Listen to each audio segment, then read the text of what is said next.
All right, Buckeye Battles, your guest video runner here. We're looking for the top three spots here. This is the mini for the Heisman Trophy. So we'll check the time November 7th at 5:23 p.m. We're going to go over to the Raz and type live. We've got November 7th at 5:23 p.m. There is the list of our 16 entries. Again, we're looking for the top three will win spots in the main. I'm just going to type mini in there so we know. All right, there's the mini.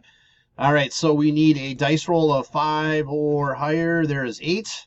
All right, guys, 8 times. Here we go. Good luck. 1, 2, 3, 4, 5, 6, 7. Last and final. Here we go. Good luck. Looking for the top 3. We have Corey, Shane, and Mitch.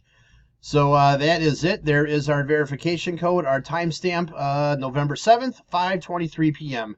That's it, guys. Thanks.